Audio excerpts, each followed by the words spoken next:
Panginoon, salamat sa araw na bago. Sa araw na puno ulit ng pangako mo na mag-iiba ang lahat, na ang problemang nasa harap namin ay hindi na magtatagal. Salamat sa laging pag-aayos ng mga bagay para sa amin, na minsan, Panginoon, naghahanap kami ng inyong kilos o sagot sa aming mga prayers, na minsan kami ay nanghihina na sa mga bagay na nasa harapan namin.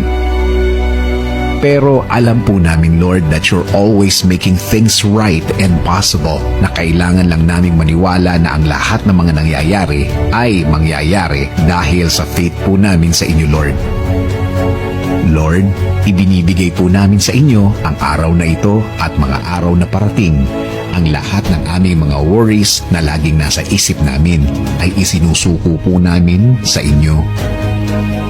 Mga bagay na nagpapakaba, mga bagay na nagbibigay ng takot, mga bagay na sa tingin namin ay lumalala, amin pong isinusuko sa inyo. Kasama na po ang mga problemang nag-uumpisa pa lang.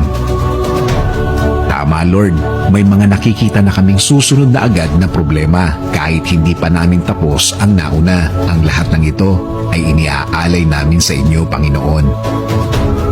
Ang mga oras na dadating, ang mga araw at mga linggong parating ay i-offer namin sa inyo. Alam po namin na mapupuno kami ng pag-asa, mapupuno kami ng paniniwala na magiging okay ang lahat.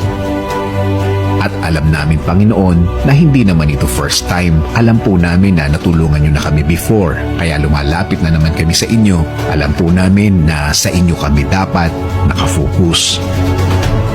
At alam po namin na hindi kami mabibigo dahil makikita na naman namin ang kabutihan mo at lahat ay biglang-biglang magbabago. Ang lahat ay magiging mabuti, mas mabuti kesa sa dati.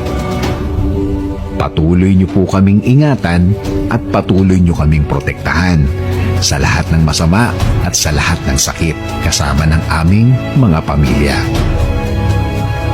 This is our prayer in Jesus' name. Amen.